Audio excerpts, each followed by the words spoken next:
Seigneur, bénis ta parole. Ta parole est la vérité et c'est la vérité qui a franchi. Nous te bénissons pour ce moment au nom de Jésus. Je ramène toute pensée captive à l'obéissance du Christ. Que ta souveraineté soit établie de maintenant et pour toujours. Au nom de Jésus, nous avons ainsi prié. Tous ensemble, comme un seul homme, nous disons Amen. Amen. Acclamons le Seigneur, s'il vous plaît. Grâce soit rendue à Dieu. Bonjour, bien-aimés. Nous allons partager la parole du Seigneur. Et après, on va avoir un temps pour prier. Prier particulièrement pour nos familles. Et je crois que Dieu nous fera du bien pendant tout ce temps que nous passons. Alors, je vous prie de noter le thème que nous allons aborder aujourd'hui. Nous sommes toujours dans notre thème de l'année qui est « Vivre la royauté sur la terre ». Et aujourd'hui, je vais toucher un aspect qu'on pourra continuer dans les prochains dimanches. C'est la royauté 2. Le réveil. La royauté 2. Le réveil. La royauté 2. Le réveil. J'ai quelques textes à nous donner. Je vous prie de les noter et ensuite on pourra les lire. Hébreux chapitre 6. Hébreux 6. Du verset 19 au verset 20. Et ensuite, on lira 1 Thessaloniciens, chapitre 4, du verset 16 au verset 18. Après, on prendra 1 Corinthiens, chapitre 15, du premier verset au 4e verset. Et on finira avec 1 Thessaloniciens, chapitre 1er, du verset 9 au verset 10. Je prie vraiment le Seigneur que quelqu'un comprenne très bien le message de cet après-midi. Hébreux chapitre 6, du verset 19 au verset 20. La Bible dit ceci. Cette espérance, nous la possédons comme une ancre de l'âme, sûre et solide. Elle pénètre au-delà du voile, là où Jésus est entré pour nous comme précurseur, ayant été fait souverain sacrificateur pour toujours, selon l'ordre de Melchisédek. Amen. 1 Thessaloniciens, s'il vous plaît.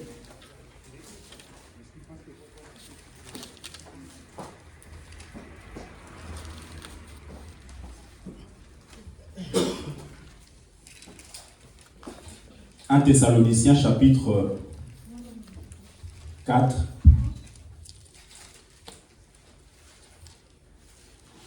du verset 16 au verset 18.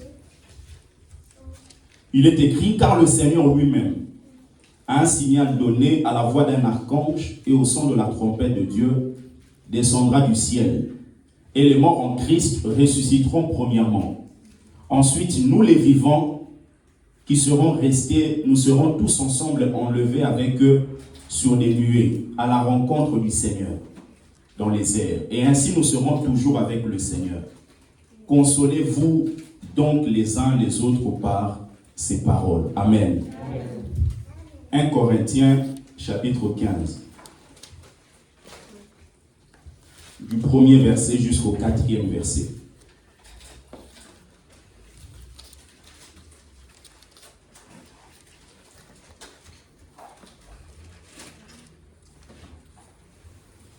Je vous rappelle, frères, l'évangile que je vous ai annoncé, que vous avez reçu, dans lequel vous avez persévéré et par lequel vous êtes sauvés, si vous le retenez dans les termes où je vous l'ai annoncé, autrement vous auriez cru en vain. Je vous ai enseigné avant tout, comme je l'avais aussi reçu, que Christ est mort, premièrement, pour nos péchés selon les Écritures. Deuxièmement, il a été enseveli. Et troisièmement, il est ressuscité le 3e jour, selon les Écritures. Amen. Pour terminer, 1 Thessaloniciens, chapitre 1er.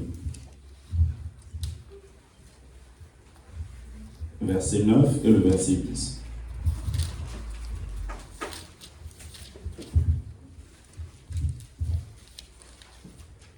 Car on raconte à notre sujet quel accès nous avons eu auprès de vous et comment vous vous êtes convertis à Dieu en abandonnant les idoles pour servir le Dieu vivant et vrai et pour attendre des cieux son Fils qu'il a ressuscité des morts, Jésus qui nous délivre de la colère à venir.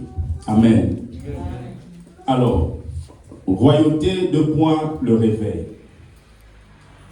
Vous savez, quand vous étudiez les textes bibliques, par exemple, dans chaque chapitre 1er, le verset 17, vous allez voir, la Bible nous parle des différentes grâces que nous pouvons recevoir de Dieu.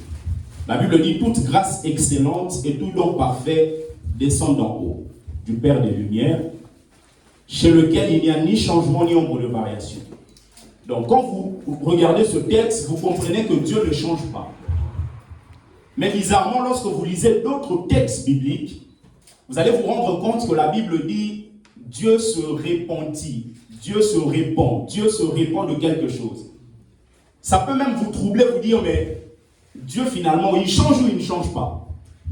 Par exemple, quand vous lisez l'histoire de Saül dans 1 Samuel chapitre 15, la Bible déclare, l'Éternel adressa la parole au verset 10 à Samuel et lui dit, je me répands d'avoir établi Saül pour roi. Dieu, tu te répands, est-ce que tu changes ou tu ne changes pas? En fait, le problème, c'est que lorsque Dieu dit je me répands, cela ne signifie pas que Dieu change. Parce que Dieu est immuable. Le problème, c'est que la personne avec qui Dieu veut coopérer a changé. Et lorsque vous êtes dans la coopération avec Dieu, lorsque Dieu vous parle d'une chose, lorsque Dieu vous annonce une chose, vous allez voir la plupart des promesses dans la Bible sont accompagnées d'un certain nombre de directives. Par exemple, à la naissance de celui qu'on appelle Samson, l'ange n'était pas venu juste lui dire que tu enfanteras à la maman de Samson. Lui a aussi donné des indices et des informations concernant la naissance de cet enfant. Donc, lorsque Dieu dit par exemple que nous allons vivre l'année de la royauté, c'est pour que nous soyons la tête, surtout dans le domaine spirituel. Ça dit que vous ne poussez pas être la queue. Je vous ai toujours dit, la queue, c'est la partie qui suit. La tête, c'est la partie qui conduit. Et la Bible dit, vous serez la tête et non la queue. Comme pour dire, Dieu veut que tous ses enfants soient des leaders dans le domaine spirituel. Ça dit que tu rentres dans ta maison, tu dis, non, cette manifestation, à partir de maintenant, n'aura plus lieu ici. Amen. Tu donnes des ordres parce que tu es la tête. Avez-vous déjà vu dans une société, celui qui est le dernier dans la société donner des ordres? Parce que, d'une manière métaphorique, il est la queue. Il ne fait que suivre. Et c'est la tête, le PDG qui peut dire. Le jeudi, c'est férié. Le vendredi, je vous autorise à ne pas venir travailler. Aucun salarié ne peut prendre l'autorisation, la permission. Ne peut se permettre de dire que personne ne travaillera ici vendredi. Quelle que soit votre beauté, quelle que soit votre intelligence, quel que soit votre lieu d'habitation, bien aimé, ce qui fait trembler le monde spirituel, ce n'est pas ta beauté, ce n'est pas le fait de savoir parler anglais, mais c'est le fait d'avoir une alliance avec Dieu. Parce que cette alliance parle. Et l'alliance vous positionne. Le PDG est positionné. Le fait qu'ils disent que vendredi les gens ne vont pas travailler, cela ne signifie pas qu'il est plus fort que tous les salariés. C'est sa position qui lui permet de le dire. Quand votre position est dans le lieu céleste avec Christ, bien aimé, vous regardez les choses de la terre comme des fourmis. Rien ne peut vous intimider. Saül a changé. C'est la raison pour laquelle Dieu a compris que celui-là n'est plus la même personne que j'ai eu à rencontrer auparavant. Le réveil tient une place primordiale dans l'office du roi. Vous pouvez noter, bien aimé, s'il vous plaît, le réveil est le fait de passer du sommeil à l'état d'éveil. Le réveil est le fait de passer du sommeil à l'état d'éveil. Parce que le but du réveil, c'est l'éveil. Matthieu chapitre 26, le verset 41. La Bible dit, veillez et priez, afin que vous ne tombiez pas dans la tentation. L'esprit est bien disposé, mais la chair est faible. Veillez. Pourquoi veillez? Pour que l'ennemi ne vous surprenne pas. Pour que l'ennemi ne vous surprenne pas. Et pour que l'ennemi ne vous surprenne pas, comme on a vu précédemment, il faut apprendre à vous vanter de Dieu. On a vu l'histoire de ce peuple, le peuple d'Israël, qui avait à sa tête, le peuple de Juda, qui avait à sa tête celui qu'on appelle Josaphat. Dans 2 Chroniques chapitre 20, le verset 1er, la Bible nous montre qu'après cela, les fils de Moab, les fils d'Ammon, et avec eux des Maonites, marchèrent contre Josaphat pour lui faire la guerre. Et lorsqu'ils sont venus pour faire la guerre au roi Josaphat, la Bible déclare que le roi Josaphat a été tellement sensible qu'il a compris que je dois positionner les chantres. Je vous avais dit la fois passée, la sensibilité spirituelle nous sauve. Pourquoi? Parce que lorsque vous avez une guerre comme ça, d'une manière humaine, vous ne pouvez pas penser qu'en mettant les chantres devant, nous aurons la victoire. Vous pouvez penser aux armes, comment est-ce qu'on doit renforcer notre provision en armes.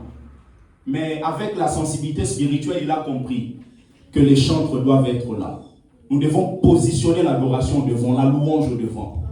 Et nous avons vu que le mot célébrer au verset 19, là où la Bible dit les Lévites d'entre les fils de Kéanites et d'entre les fils des Coréites se levèrent pour célébrer. Le mot célébrer en hébreu c'est halal. On a vu ça la fois passée. Halal, H-A-L-A-L, qui signifie simplement louer ou se vanter de Dieu.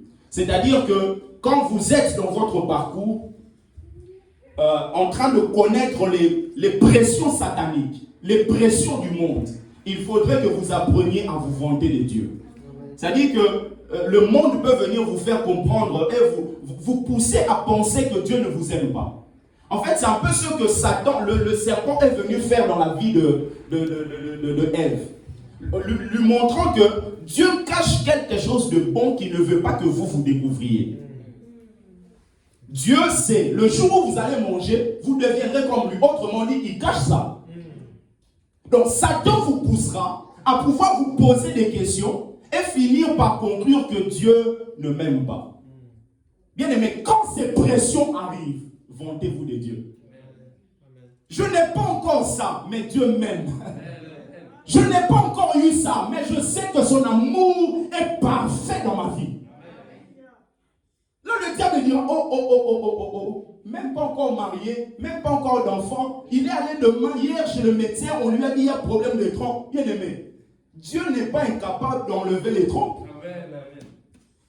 Si la concession Nissan peut modifier la voiture Nissan, à combien plus forte raison celui qui est ton créateur? Vante-toi de Dieu. Il faut te vanter de Dieu. Soyez fiers de ce que Dieu vous a donné. Soyez même fiers de votre famille. Oui. Parce que quelquefois nous pensons que quand nous sommes en Christ là, la famille là, voilà, ce sont tous des sorciers. Les sorciers ne t'ont pas mangé quand tu avais une année. Vous allez voir même l'apôtre Paul, bien qu'il est venu en Christ, c'est-à-dire qu'il a compris vraiment le vrai sens des Écritures, il était fier de son identité. Jésus, on l'appelle le lion de la tribu de Juda. Mais vous connaissez la tribu de Juda. Judas, c'est qui? C'est celui qui est parti avec sa belle-fille. A couché avec sa belle-fille. Et sur la lignée de Judas, vous avez David. David, c'est qui? C'est celui qui a pris la femme d'autrui. Non seulement il a pris la femme d'autrui, mais il a fait mourir le mari d'autrui. Parce qu'il a dit aux militaires de positionner Uru dans une position où il n'échappera pas à la mort. Mais au-delà de ça, la lignée de David là, vous avez l'inceste. Vous avez Amnon qui est parti coucher avec Tamar. Non seulement ça, Absalom s'est révolté. Absalom a tué Amnon. Donc vous avez non seulement l'inceste, vous avez aussi le meurtre. Vous avez aussi l'adultère. Mais malgré tout cela, quand vous arrivez dans l'Apocalypse, la Bible présente Jésus comme étant le lion de la tribu de Juda. On ne dit pas c'est le lion de la tribu de Manoudou. Le lion de la tribu de Benjamin, non. Le lion de la tribu de Juda. Parce que lui n'est pas là pour renier sa famille. Il est là pour pouvoir donner à sa famille notre image. Je prie que tu sois le lion de ta famille. Le lion de ta famille. Le lion de ta famille. Il y a des familles qui ont des connotations. C'est-à-dire que même quand un garçon vient, je viens voir maman, elle dit maman, je suis intéressé par une fille de cette maison. Si tu veux mourir, mon fils, vas-y. Mais quand tu es dans cette famille, Dieu peut faire de toi le lion de cette famille. Le lion de cette famille. Il est le lion de la tribu de Juda. La fierté est venue au sein de la tribu. Peut-être ton père n'a pas su bien se comporter. Bien aimé, toi, tu peux donner une autre image. Hébreux chapitre 6, le verset 19 qu'on a lu. La Bible dit, cette espérance, nous la possédons comme une encre de l'âme, sûre et solide. Elle pénètre au-delà du voile. Là où Jésus est entré pour nous comme précurseur. Ayant été fait souverain sacrificateur pour toujours, selon l'ordre de Melchisédek. Nous devons comprendre, frères et sœurs, que nos vies dans ce monde sont comme des bateaux qui sont sur la mer. Je vous ai dit ici une fois, le bateau sur la mer, le bateau est sur quelque chose d'instable. Quelque chose qui bouge. C'est l'image de nos vies. Nous sommes dans ce monde qui est l'image de la mer, qui est instable. Coronavirus est venu, pouf, tout le monde est sur vous. Des choses qui se passent, instabilité à gauche, à droite. Les gouvernements ne savent pas quoi faire. La guerre en israélo-palestine, personne n'arrive à trouver de solution parce qu'ils ne trouveront pas de solution. Nous sommes sur quelque chose qui est instable. Et le mouvement de la mer, c'est l'image des difficultés que nous pouvons rencontrer dans ce monde. Des pressions qui arrivent à gauche, à droite. Et il y a une chose qui se passe lorsqu'il y a des crises, c'est que les indicateurs changent. Vous allez voir par exemple dans le domaine économique, on va vous dire le PNB a été changé. Le produit national brut. On va vous dire par exemple, il y a une crise économique parce que le PIB a baissé. Le produit intérieur brut. On va vous parler par exemple de la mortalité, de la natalité. Parce que lorsqu'il y a une crise, les indicateurs changent. Les choses bougent. Parce que la crise ramène une rupture d'équilibre. Les choses ne sont plus équilibrées. Quand les choses ne sont plus équilibrées, cela signifie les choses ne sont plus à leur place. Regardez aujourd'hui comment les choses ne sont plus à leur place. Quand vous regardez la vie de Noé, vous allez voir que Noé était un peu comme le père que Dieu avait positionné en ce temps-là. Ce Noé, la Bible déclare qu'il a bu du vin. En prenant le vin, il s'est enivré. Il s'est enivré dans sa tente, il s'est déshabillé, il est resté nu. Et en restant nu, la Bible déclare que son fils Cham est venu, a vu la nudité de son père et il est parti raconter à l'extérieur. Quand il y a des équilibres dans une famille, les enfants ne jouent plus leur rôle. Il est parti raconter à l'extérieur. Où sont des enfants qui peuvent cacher leur père? Où sont des enfants qui peuvent protéger leur papa? Vous savez, certaines rébellions se manifestent lorsque l'autorité commet une erreur. Aussi longtemps que Noé n'a pas bu, vous n'allez pas discerner la rébellion de Cham. Certaines erreurs peuvent se manifester dans la vie de celui qui est la tête. C'est pour montrer la déloyauté de ceux qui sont là. Noé boit. Mais Noé, tu n'avais pas le droit de boire comme ça. C'est le fruit de la chair. Mais la chair aime quoi? Aime ridiculiser l'autorité. Regardez aujourd'hui la nudité des pasteurs sur Internet. C'est le fruit de quoi? De la chair. Quand vraiment vous êtes marié, vous allez dans une chambre. C'est-à-dire que toi-même tu sais que demain je vais aller prêcher. Donc tu vas dans une chambre, pouf, tu commences cravate. Seigneur! C'est le fruit de quoi? De la chair. La chair aime ridiculiser l'autorité. Et quand il y a des équilibres, ça fait que l'autorité qui est par exemple le père, il vit une vie remplie de chair, c'est-à-dire une vie charnelle. Vous avez des enfants qui ne jouent pas leur rôle, mais vous avez la maman qui est absente. Parce que dans cette histoire, posez-vous la question, la femme de Noé où?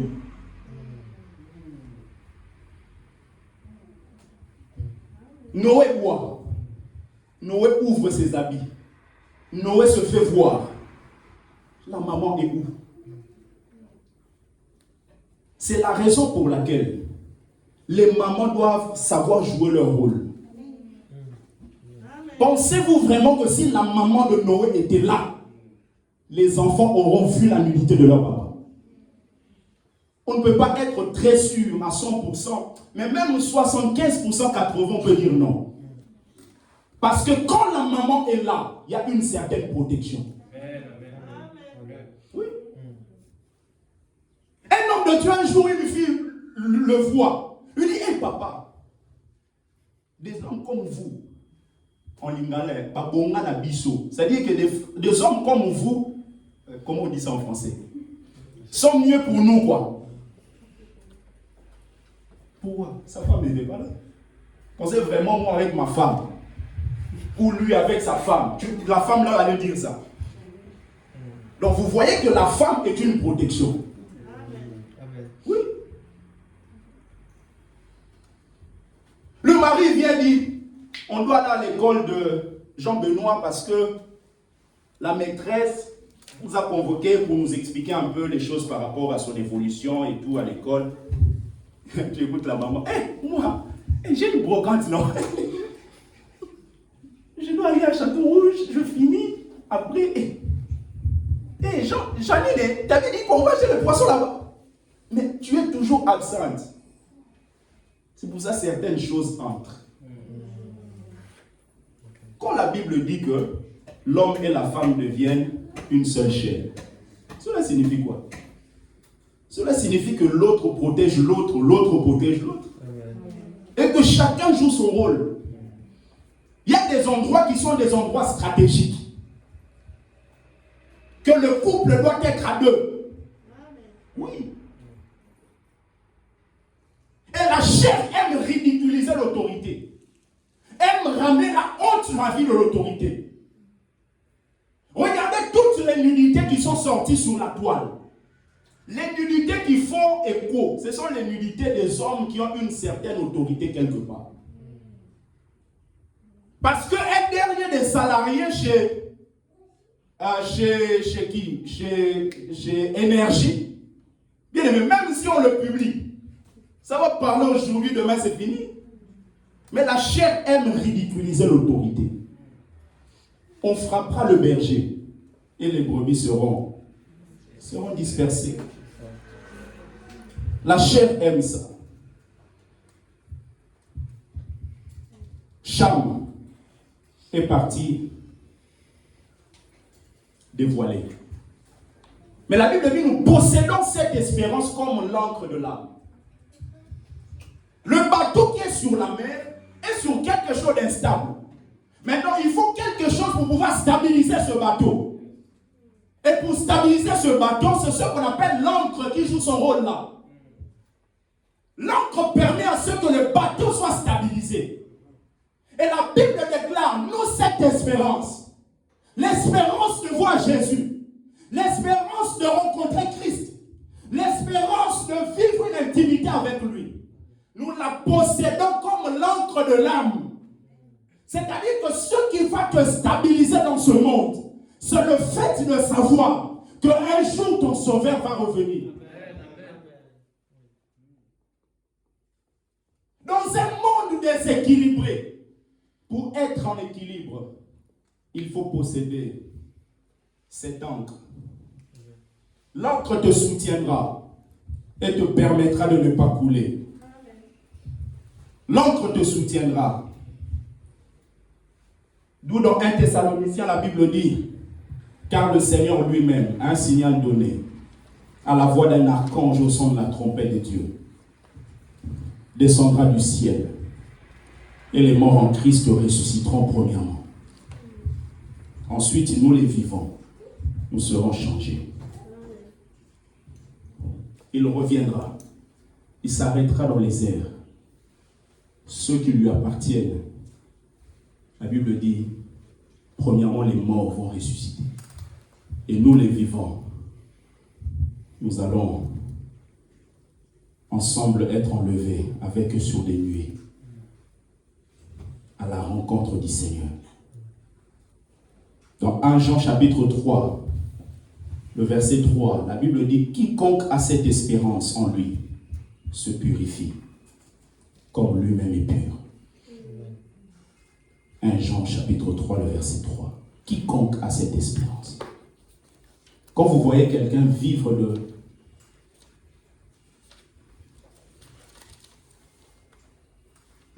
comme il veut, vivre une vie de dépravation, cela signifie que la personne n'a pas vraiment cette espérance.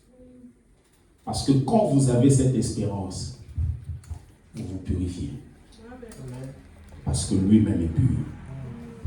L'espérance rentre dans le cadre de la bonne nouvelle. Dans des moments de crise, des troubles, ce que les gens attendent, c'est la bonne nouvelle. Quand il y avait une crise, la crise de subprime, ce que les gens attendaient, c'était une bonne nouvelle, de leur dire que l'économie a été relancée. Quand il y a une crise dans une famille, ce qu'on attend, c'est une bonne nouvelle. Quand il y a une crise dans un couple, les enfants ne viennent pas. À chaque fois que la femme va faire les tests, qu'est-ce qu'on attend? C'est la bonne nouvelle. Quand il y a des choses qui ne fonctionnent pas, c'est la bonne nouvelle qu'on attend. Et la bonne nouvelle, c'est ce qu'on appelle l'évangile. Vous pouvez noter évangile en grec, c'est evangelion. Ça s'écrit E-U-A-2-G-E-L-I-O-N. E-U-A-2-G-E-L-I-O-N. Evangelion. Évangile, qui signifie simplement bonne nouvelle. Alors, vous pouvez aussi noter que la bonne nouvelle révèle 3 caractéristiques. La bonne nouvelle révèle 3 caractéristiques. Premièrement, ça révèle la mort. Deuxièmement, ça révèle l'ensevelissement. Et troisièmement, ça révèle la résurrection. Premièrement, ça révèle la mort. Deuxièmement, ça révèle l'ensevelissement. Troisièmement, ça révèle la résurrection. Dans le texte qu'on a lu de 1 Corinthiens chapitre 15, on a vu ça, ces trois caractéristiques. On nous parle, je vous rappelle frères, l'évangile que je vous ai annoncé. La Bible continue au verset 3. Je vous ai enseigné avant tout, comme je l'avais aussi reçu, que Christ est mort. Donc la première dimension. Deuxièmement, qu'il a été enseveli. Et troisièmement, qu'il a été ressuscité. Donc qu'il est mort, parce que la croix c'est le lieu de la mort. La croix n'est pas la finalité. La croix c'est le passage obligé pour pouvoir être ressuscité. Mais la croix n'est pas la finalité. C'est la raison pour laquelle vous allez voir d'une manière assez cachée, on arrive à cacher la profondeur de l'évangile. Vous allez voir par exemple dans les maisons, vous avez l'image d'un Jésus, entre guillemets, imaginaire, hein, parce que je ne sais pas si ça vient d'où ces photos-là, d'un Jésus qu'on met qui est sur la croix comme ça. En fait, les gens sont focalisés sur la croix. Certains même vont beaucoup plus loin. Ils prennent Jésus dans une petite crèche là, un bébé qui est là. En fait, Jésus n'est plus le bébé là. Jésus n'est plus à la croix. Parce que la croix, c'est le lieu de la mort. Jésus est ressuscité. C'est la raison pour laquelle vous allez voir le dernier message des évangiles. Ce n'est pas que Jésus a été mis à la croix, mais que le tombeau est vide. Parce que la mort change quelque chose, mais ne change pas tout. L'apôtre Paul dit, si Jésus n'est pas ressuscité, notre évangile est vain. Notre foi est vaine. C'est-à-dire qu'il peut naître, qu'il peut grandir, qu'il peut commencer son ministère en ayant reçu le baptême. Il peut mourir. Mais s'il n'est pas ressuscité, notre foi est vaine. Parce que le soubassement de la foi, c'est la résurrection. La distinction, ce n'est pas au niveau de la mort. Parce que Jésus n'était pas le seul mort. Il y avait plusieurs morts. C'est la raison pour laquelle la Bible dit qu'il est ressuscité d'entre les morts. C'est-à-dire qu'il y avait d'autres morts. Mais ce qui lui a distingué, ce n'est pas le fait qu'il soit enterré dans un cercueil doré. Ce qui lui a été donné comme distinction, c'est la résurrection. La verge d'Aaron n'est pas différente des autres verges. Parce que qui dit verge, dit un morceau de bois mort. Comme pour dire dans les autres verges, il y a aussi la dimension de la mort. Mais ce qui fera en sorte que Aaron soit distingué, c'est le fait que la verge d'Aaron doit fleurir. Et quand la verge d'Aaron fleurit, c'est-à-dire que quelque chose de mort, mais commence à pousser. Oh Dieu merveilleux.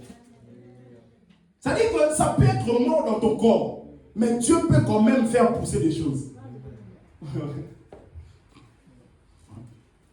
N'avez-vous jamais vu quelqu'un qui dit non, les trompes là c'est 1, 2, pour avoir des enfants il faut ça, mais la personne accouche quand même.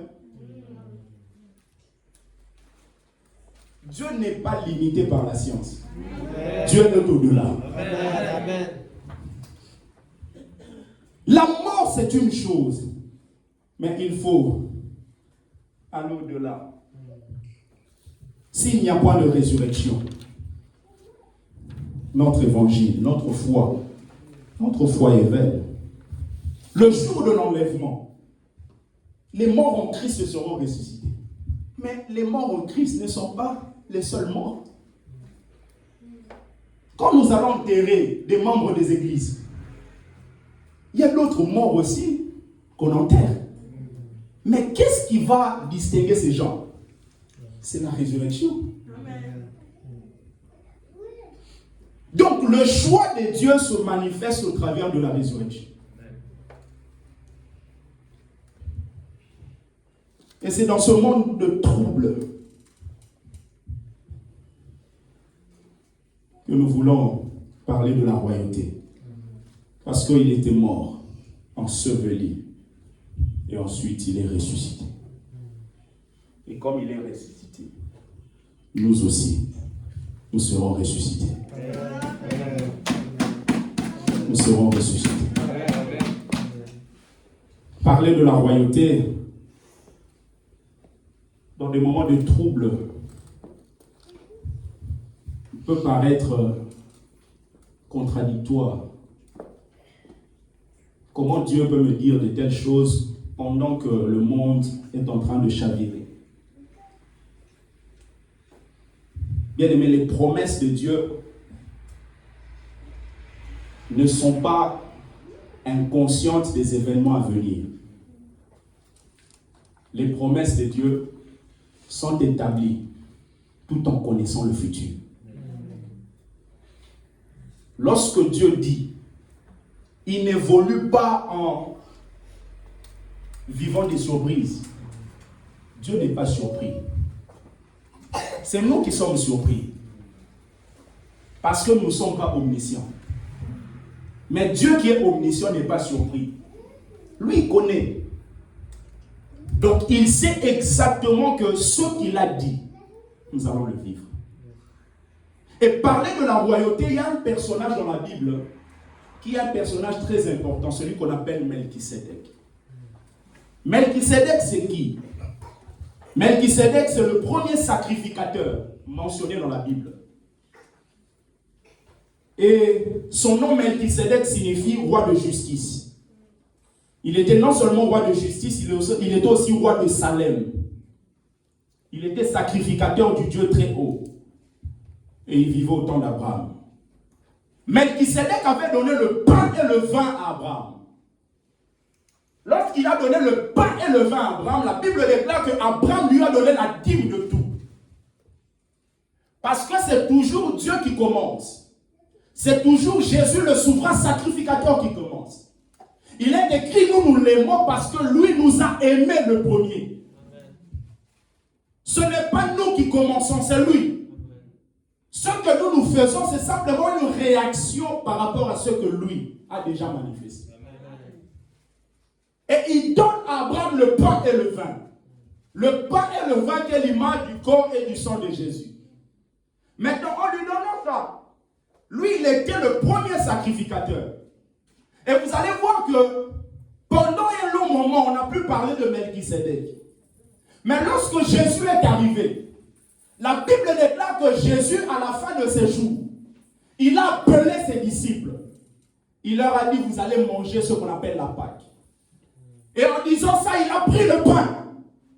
Il a pris le vin. Comme pour dire, je suis en train de rétablir ce qui a été mis en pause par rapport à la vie de Melchisédek. Je me présente devant vous comme Melchisédek s'est présenté à Abraham, comme étant un roi et sacrificateur. Je me présente à vous comme étant votre roi. Maintenant, pas seulement le roi, mais je me présente aussi comme étant le souverain sacrificateur.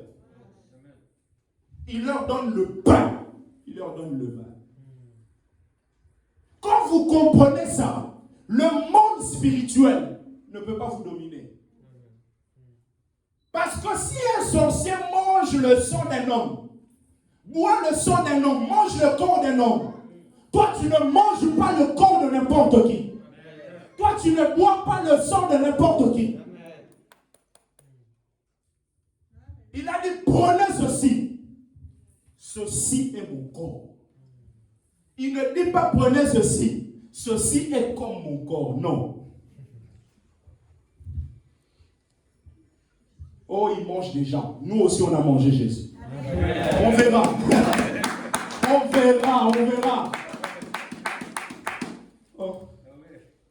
Il y a des gens qui ont comme ça des palmarès. Oh non, mais celui qui a mangé Tantine Janine, oh, c'est son problème. S'il a mangé Tantine Janine, nous on a mangé le corps de Jésus. On verra, venez le matin, venez à midi, venez le soir. Vous allez rencontrer celui qui ne change pas. Celui qui dit un mot et la chose arrive. Celui qui est au devant de lui tout tremble. là de Jacquemin. Je suis votre roi et votre souverain sacrificateur. Parlons de Jésus qui incarne la dimension du roi, du sacrificateur. Dans cette perspective du réveil, vous pouvez noter trois choses. Premièrement, un roi endormi est un roi qui passera à côté de plusieurs opportunités. Un roi endormi est un roi qui passera à côté de plusieurs opportunités. Quelques points liés à l'activité d'un roi. Un roi endormi est un roi qui passera à côté de plusieurs opportunités. Parce que quand vous lisez Romains chapitre 8, le verset 34, la Bible dit qu'il les condamnera. Christ est mort, bien plus il est ressuscité. Il est à la droite de Dieu et il intercède pour nous. Il n'est pas à la droite pour juste faire semblant. Il est là pour intercéder. Il n'est pas inactif. Il ne connaît pas de l'oisiveté. Lui, il est actif. Donc, premièrement, un roi endormi est un roi qui passera à côté de plusieurs opportunités. Deuxièmement, un roi qui connaît une léthargie spirituelle, c'est-à-dire un sommeil spirituel, vivra dans la distraction. Un roi qui connaît une léthargie spirituelle vivra dans la distraction. Troisièmement, un roi doit être en mouvement. Un roi doit être en mouvement. Et être en mouvement, c'est très important parce que les miracles accompagnent ceux qui ont cru. On ne peut pas accompagner une voiture stationnée. Ici, peut-être c'est moins, mais au Congo, par exemple, vous avez des pannes à tout moment. Et vous allez voir qu'il y a des gens qui accompagnent une voiture. Mais quand vous dites, nous voulons accompagner la voiture, qu'est-ce que vous dites au chauffeur? Touche le volant, essaie un peu de faire des mouvements, c'est-à-dire que la voiture soit déjà en mouvement pour que nous puissions l'accompagner. C'est pareil, dans le monde spirituel, les miracles n'accompagnent pas ceux qui sont sur place. Amen. Ceux qui ne bougent pas, ceux qui ne font qu'attendre. Le miracle accompagneront. C'est-à-dire que pendant que tu vas, le miracle est là. Amen. Tu fais un pas ici, il y a un paralytique, pouf, miracle. Amen. Tu continues, le miracle t'accompagne toujours. Pouf, quelqu'un qui était mort. Le miracle accompagne. Et vous pouvez noter ceci, tout réveil spirituel, s'il vous plaît, tout réveil spirituel commence par le changement du cœur. Tout réveil spirituel commence par le changement du cœur. Que ce soit dans la nation, que ce soit l'église, que ce soit dans la vie d'une personne, ça commence là.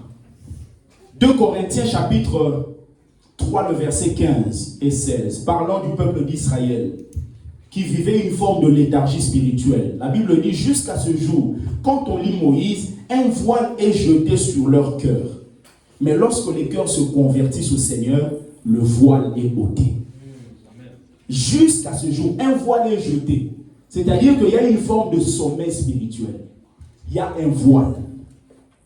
Mais quand est-ce que ce voile s'enlève? C'est quand le cœur se convertit. Donc, le changement du cœur, c'est une preuve qui montre qu'il y a un réveil spirituel. Plusieurs personnes pensent que les gens sont réveillés à gauche, à droite, font un événement, 3000 personnes viennent, réveil. Réveil avec des mités mamabela, avec des mauvais cœurs là. Une salle remplie, mais les gens qui sont là avec un mauvais cœur, ce n'est pas un réveil. Un réveil commence quand le cœur se convertisse, maman. Quand le cœur se convertit, le voile qui nous empêche d'être éclairés, réveillé et ôté quand le cœur se convertit. Et pour que nous puissions prier, je vais vous donner quelques points rapidement. 5 choses qui arrivent lorsqu'il y a un réveil. Vous pouvez noter 5 choses qui arrivent lorsqu'il y a un réveil. Premièrement, lorsqu'il y a un réveil, il y a des conversions. Premièrement, lorsqu'il y a un réveil, il y a des conversions. C'est-à-dire que dans une famille, dans une église, dans une maison, dans une communauté, dans une nation, quand on parle d'un réveil, cela veut dire qu'il y a des conversions authentiques. Conversion, je vous épargne de ce mot épistréphos, qui veut simplement dire se tourner vers l'adoration du vrai Dieu. La conversion. Comme on a vu dans 2 Corinthiens chapitre 3, le verset 15 et 16, un voile est jeté sur leur cœur, mais lorsque le cœur se convertisse au Seigneur, le voile est ôté. La conversion. Vous allez voir par exemple, Dieu un jour, il a dit au peuple d'Israël d'aller, il a dit à Osée, son serviteur prophète, d'aller épouser une prostituée. Dieu lui dit, tu dois épouser une prostituée. Pourquoi? Parce que Dieu voulait enseigner quelque chose à Osée et au peuple d'Israël. Il voulait montrer au peuple d'Israël que vous êtes l'image de cette prostituée que moi j'ai épousée. C'est-à-dire que vous êtes quelqu'un, mais qui n'est pas correct avec moi. Vous livrez aux idoles. Vous allez à des choses. Vous vivez votre vie comme vous voulez. Et dans les églises, on a aussi des prostituées. On a des prostituées. C'est-à-dire que des gens, d'une manière spirituelle, il est là, il peut célébrer Dieu, mais il a des fétiches. Oui. Il a des contrats avec des maîtres. Des prostituées spirituelles. Le peuple d'Israël, en ce moment-là, le peuple de Juda, est en train d'aller voir les idoles. Quand on va, par exemple, dans des maisons occultes, quand on va voir des Isis de bonne aventure, on se livre à l'idolâtrie. Et on est qualifié de prostituées spirituelles.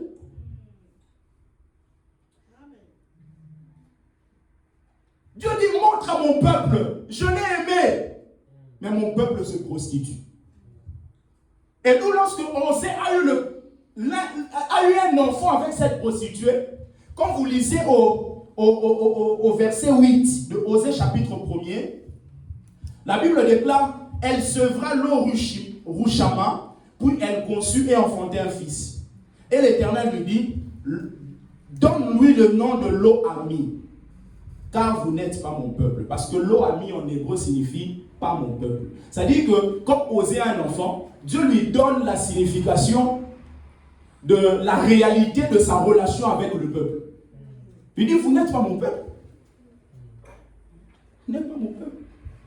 Parce que Dieu voulait que le peuple soit dans la même dimension que lui. Que le peuple ait le même sens d'engagement que Dieu. Imaginez que vous preniez une fille pour fiancer.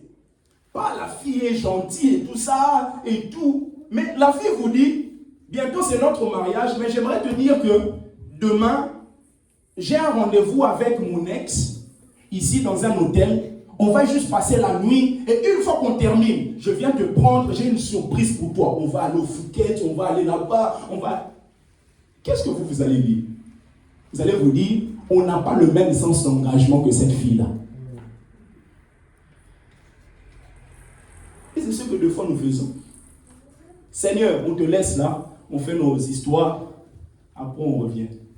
Si toi tu ne peux pas épouser une telle fille, tu penses vraiment que Christ reviendra prendre une telle épouse? Amen.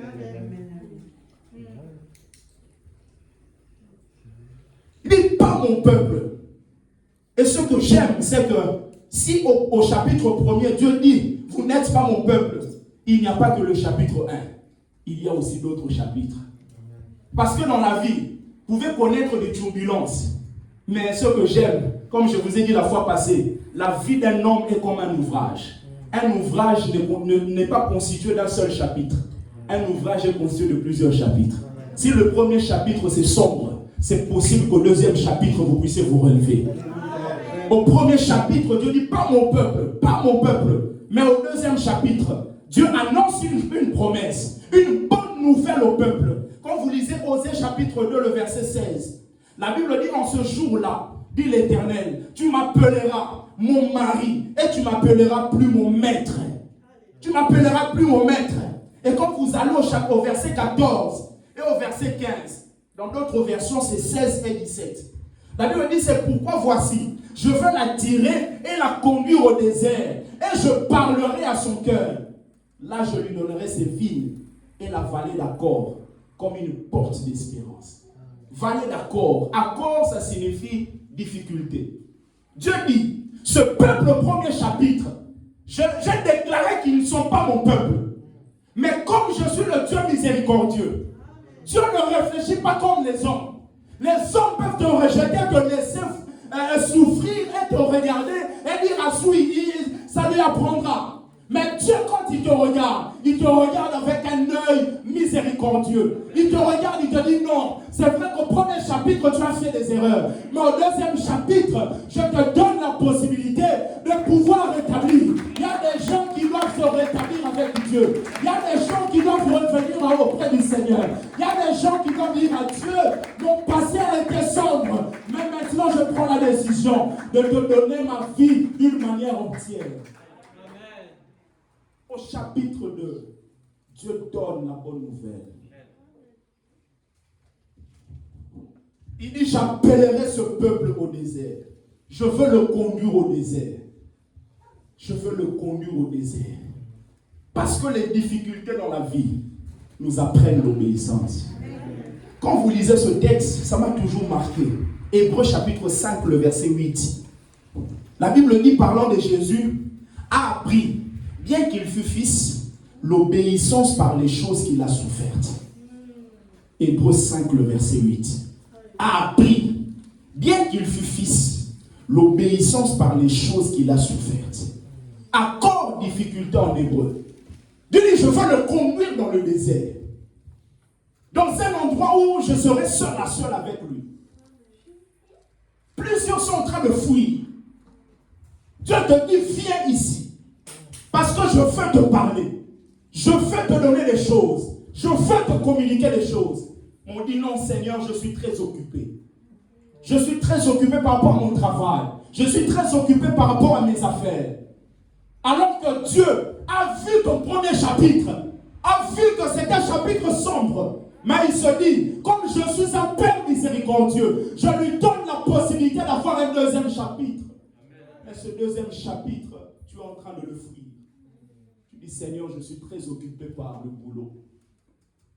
Lui, il dit, non, viens, je te conduis dans le désert.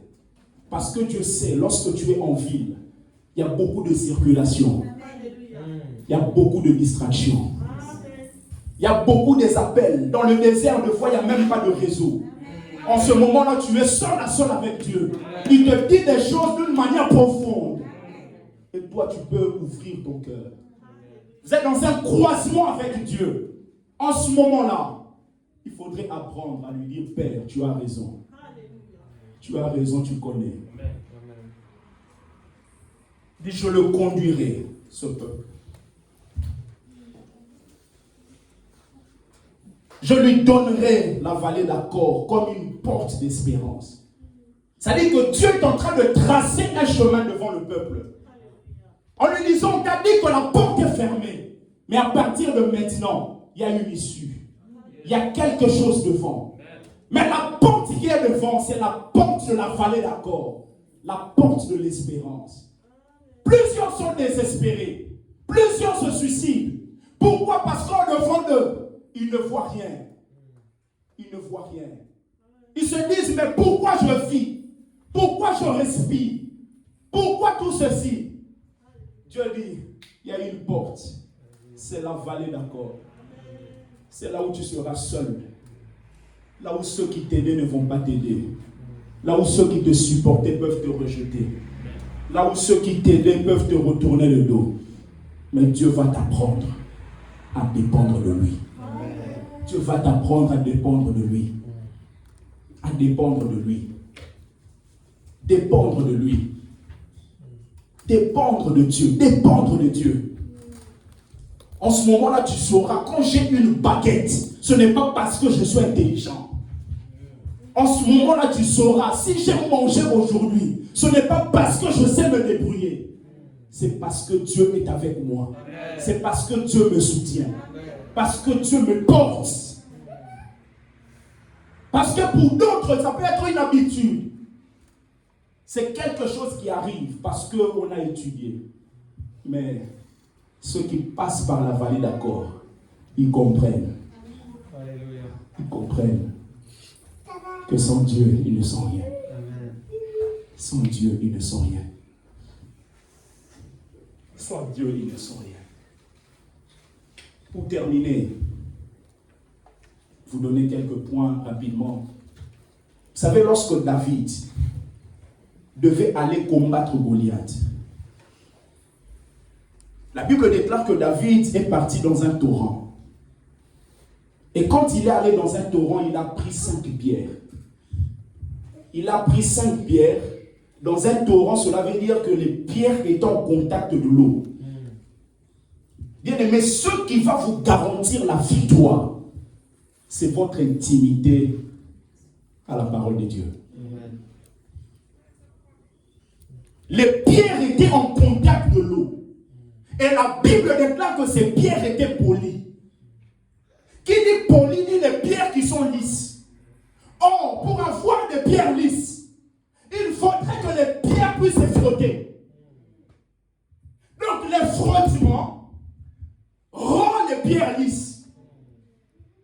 Le frottement, ça peut être, bien aimé, quand Dieu t'emmène dans le désert, quand vous êtes seul à seul avec lui, tu te frottes à lui pour qu'il te rende lisse. Ça peut être aussi la relation que nous avons avec les autres. Dieu te fait frotter avec ton mari pour te rendre lisse.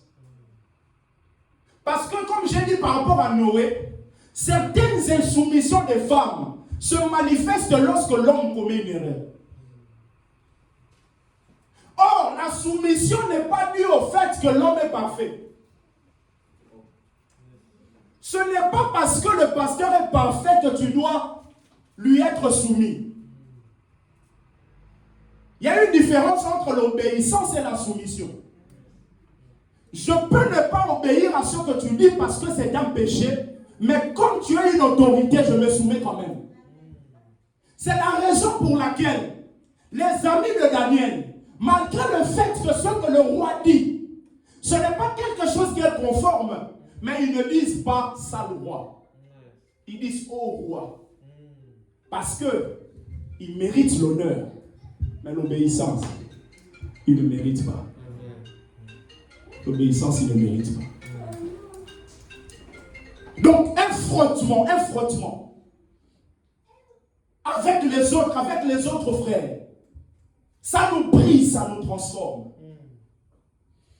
Tu arrives comme ça, quelqu'un te donne une parole. Tu dois apprendre à supporter.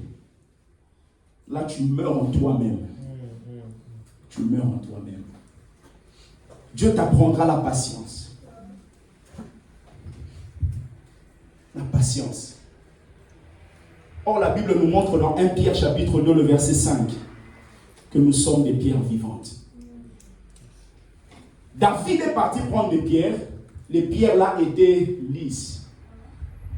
C'est ce que Dieu veut pour chacun de nous. Qu'il n'y ait pas de bosses à gauche, à droite. C'est la raison pour laquelle le bois d'acacia devait être travaillé avant qu'il soit utile pour la construction du tabernacle. Dieu doit nous travailler. Mais Dieu ne nous travaille pas en nous prenant en disant, ok, Maman Yolande, viens, je t'enferme ici pendant 13 ans pour pouvoir briser ça. Non. Dieu nous laisse au milieu des frères et des sœurs de la société et il va mettre des situations pour que cela nous brise. C'est-à-dire que Mehdi, tu viens un jour comme ça, papa, je te dis, tu vas prêcher. Mais tu viens comme ça, je te dis, non, tu ne prêcheras pas. En ce moment-là, il y a comme quelque chose qui va monter en toi. J'ai d'ailleurs invité les gens J'ai invité même ma fiancée pour venir m'écouter dans la prédication. C'est en ce moment-là que Dieu te brise. Est-ce que tu vas toujours rester soumis ou tu vas te révolter? Élisée, tu viens, tu demandes à papa, pour ce projet, tu vas. Il te dit oui.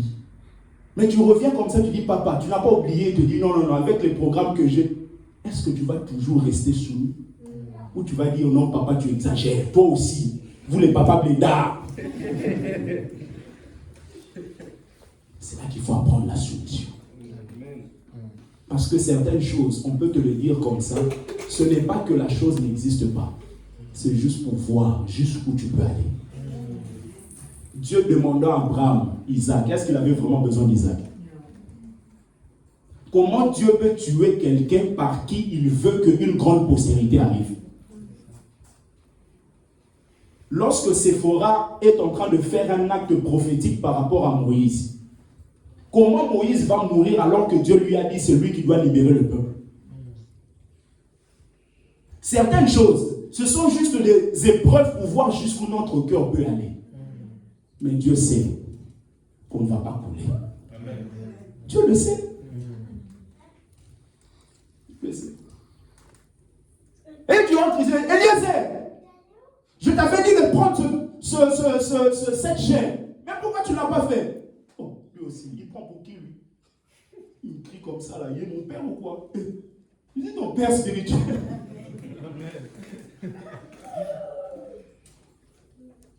Là, Dieu nous brise. Rapidement, je vous donne pour que nous prions. Deuxièmement, je vous ai dit, premièrement, la conversion, les 5 choses qui arrivent lorsqu'il y a un réveil. Deuxièmement, il y a ce qu'on appelle l'abandon des idoles. L'abandon des idoles.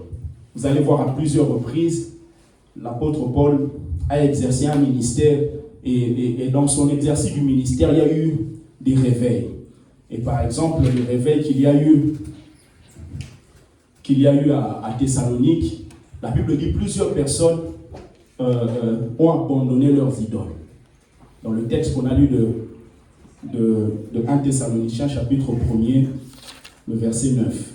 Et quand vous allez même dans Éphèse, vous allez voir dans Actes chapitre 19, le verset 18 et 19, là où la Bible nous montre qu'un certain nombre de ceux qui avaient exercé les arts magiques avaient apporté leurs livres et ils ont brûlé ça devant tout le monde. C'est-à-dire qu'ils ont exercé des choses, ils se sont convertis et maintenant ils abandonnent les idoles. Abandonner les idoles s'accompagne aussi des instruments ou des ustensiles que nous étions en train d'utiliser auparavant.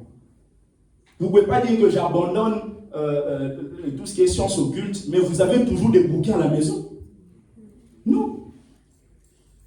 Je ne peux pas dire que j'abandonne, par exemple, l'adultère, mais en même temps, tu es toujours en relation avec la femme d'autrui ou avec une autre femme que ta femme.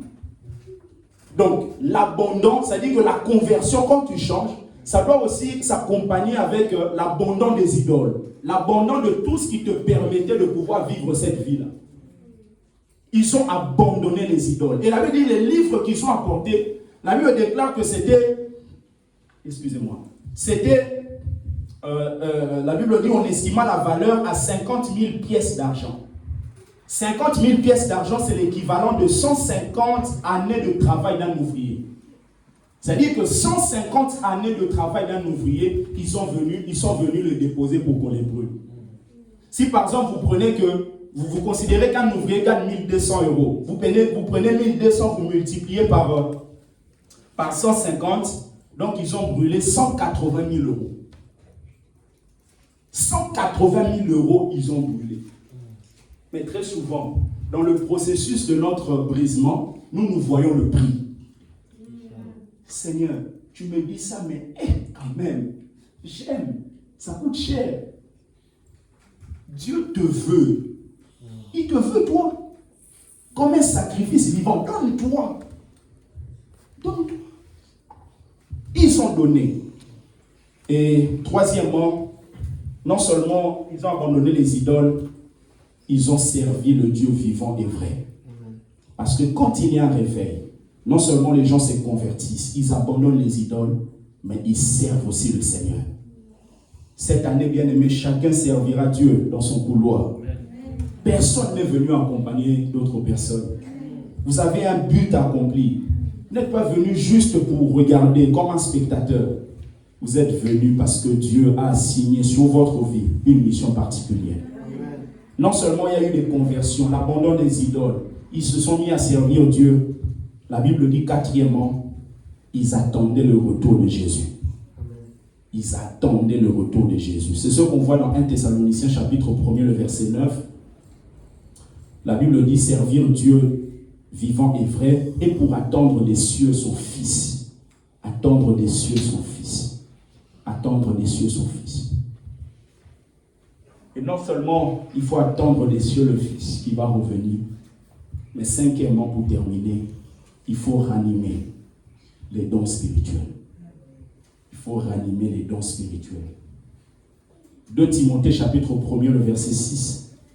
L'apôtre Paul parlant à Timothée lui dit, c'est pourquoi je t'exhorte à ranimer le don de Dieu que tu as reçu par l'imposition de mes mains. Le réveil vient lorsque les différents dons spirituels sont actifs. Parce que les dons spirituels sont très importants. Et les dons spirituels, vous en avez plusieurs. Vous avez des dons qui parlent, ce qu'on appelle des dons vocaux. Vous avez des dons qui agissent, ce qu'on appelle des dons de puissance. Et vous avez des dons qui révèlent des choses inconnues, ce qu'on appelle des dons de révélation. Et vous avez plusieurs dons comme ça. Et 1 Corinthiens chapitre 12 nous parle de plusieurs dons. Et s'il y a un don qu'il faut vraiment demander au Seigneur, c'est le don du discernement. Discernement. La Bible dit, n'ajoutez pas foi à tout esprit, mais éprouvez les esprits pour savoir s'ils viennent de Dieu. Éprouvez les esprits. Non seulement le don du discernement, mais avoir aussi un don de foi. De foi. C'est-à-dire, vous croyez à des choses inimaginables. Quelqu'un mort depuis 4 jours, vous venez, vous dites non, il y a quelque chose qui va se passer. Il y a quelque chose qui peut vous bâtir, vous aussi, vous-même. C'est ce qu'on appelle le parler en langue. Le parler en langue, vous avez plusieurs types. Je crois qu'on finira par ça. Vous avez plusieurs types. Vous avez le parler en langue qui est un peu comme un signe pour les non-croyants. C'est-à-dire, quand vous parlez en langue, je peux parler en langue à côté du frère Jason, parler une langue que le frère Jason connaît. Par exemple, si le frère Jason est chinois, parler parfaitement le chinois. Et quand je parle parfaitement le chinois, lui sait que moi, je n'ai jamais étudié le chinois, que je ne suis pas chinois. Donc, ce n'est pas quelque chose d'anodin que je puisse parler parfaitement le chinois. Donc, c'est un signe pour lui. Lui qui ne croit pas en Dieu. Donc, c'est un signe. C'est la raison pour laquelle tu peux être à côté de quelqu'un, tu parles le chinois. Toi-même, tu ne te rends pas compte que tu parles chinois. Mais la personne qui est à côté comprend exactement ce que tu dis. Tu peux commencer à lui raconter son enfance. Et tu lui dis comment est-ce que la semaine passée, il a connu un accident. Et que Dieu l'a épargné de cet accident. C'est la raison pour laquelle Dieu lui dit qu'il doit croire qu'il existe. Toi, quand tu le dis comme ça, tu ne te rends pas compte. Mais la personne, c'est un signe. Et vous avez d'autres langues qui sont là pour pouvoir être interprétées. Pas être traduites. Interprétées. C'est pour ça que la Bible déclare que lorsque vous parlez à l'église, par exemple, pour parler, vous donnez un message à l'église, il faudrait qu'il y ait un interprète. Parce que s'il n'y a pas un interprète, il faudrait se taire. Parce que là, il s'agit de la langue qui a besoin d'être interprétée. Vous avez d'autres types du parler en langue qui concernent la prière personnelle. C'est là maintenant la Bible déclare, lorsque je prie en langue, je ne parle pas aux hommes. Vous comprenez? C'est-à-dire que je ne parle pas à l'église. Là, je m'adresse directement à Dieu. Parce qu'en le faisant, vous êtes en train de dire des mystères. là je ne communique pas un message à l'église. C'est la raison pour laquelle si je suis ici, je veux communiquer un message à l'église. Je le fais en français. Et si je veux communiquer un message à l'église par rapport au parler en langue, je le dirai au parler en langue et ensuite je fais l'interprétation. Mais si je suis seulement dans le parler en langue, je ne m'adresse pas à l'église. Je m'adresse directement à Dieu. Maintenant, la différence maintenant avec la prophétie, c'est que celui qui prophétise édifie l'église. Celui qui parle en langue d'une manière générale s'édifie lui-même. À moins qu'il y ait un interprète pour que les autres aussi soient édifiés. Parce que celui qui parle en langue, il y a une interprétation, il est dans la même dimension que celui qui prophétise. Parce que quand vous prophétisez, vous exhortez, vous consolez et vous édifiez. Or, quelqu'un ne peut pas être édifié aussi longtemps qu'il n'a pas compris. Il y a d'autres dimensions du parler en langue par rapport à l'intercession. C'est-à-dire que je commence à prier pour maman Annie. Un moment en français, je suis limité. Je ne sais pas quoi demander. Je ne sais pas là où elle travaille. Je ne sais pas dans leur famille. Le dernier habite en Afrique, habite ici. Je ne connais pas tout ça. Mais quand je commence à parler en langue, en priant pour elle, le parler en langue me donnera des mots exacts par rapport à sa vie. C'est pour ça que la Bible déclare, l'Esprit Saint lui-même parlera au travers de vous. Par des soupirs inexprimables. C'est-à-dire que tu ne sais pas quoi dire par rapport à ce sujet, mais à un moment, le parler en langue monte. Tu commences à prier, et tu vois maman Annie demain qui te dit, papa, vraiment Dieu est bon. À 15h50, on m'a appelé pour me dire ça et ça, ça, ça. Et tu te rends compte que c'est à 15h50 que tu étais en train de monter dans une prière en langue. Donc là, c'est la dimension de l'intercession. Donc, vous devez expérimenter ça. Le parler en langue, c'est merveilleux. C'est quelque chose qui est réservé seulement à la nouvelle alliance. Abraham n'a jamais parlé en langue. Moïse n'a jamais parlé en langue. Josué n'a jamais parlé en langue. Même Jésus lui-même. Les évangiles ne nous montrent pas là où il a parlé en langue. Parce que c'est quelque chose qui est réservé à la vie après la mort de Jésus. C'est-à-dire qu'une fois qu'il est mort, ressuscité, c'est maintenant le pouvoir qui a été donné à l'église. Actes chapitre 2, ils étaient là, ils parlaient. Tout d'un coup, ils commencent à parler en langue. Mais ils parlaient en langue quoi? C'est la langue signe. Parce que quand ils parlaient, les autres peuples sont venus en disant, mais non, on les connaît. Mais comment se fait-il qu'ils parlent en nos langues à nous? C'est l'exemple du chinois que j'ai donné.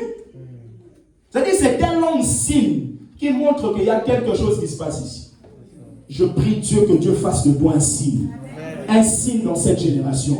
Un signe dans ta famille, un signe dans cette église, un signe dans cette société, un signe de réveil, un signe de réveil, un signe de réveil. Que Dieu vous bénisse, que Dieu bénisse vos familles, que Dieu bénisse vos maisons, que Dieu bénisse vos projets, que Dieu bénisse votre mariage, que Dieu bénisse vos fiançailles, que Dieu bénisse vos études, que Dieu bénisse vos enfants, que Dieu bénisse votre ministère, que Dieu bénisse votre santé. Est-ce que quelqu'un croit cela? Que Dieu vous bénisse, que Dieu vous bénisse. Que Dieu vous bénisse. Est-ce qu'on peut se tenir debout, s'il vous plaît? Le temps est tellement passé. J'aimerais que nous puissions prier. Priez pour ce message. Quelqu'un dira, Seigneur, fais de moi un instrument de réveil. On a vu que le réveil vient avec plusieurs caractéristiques.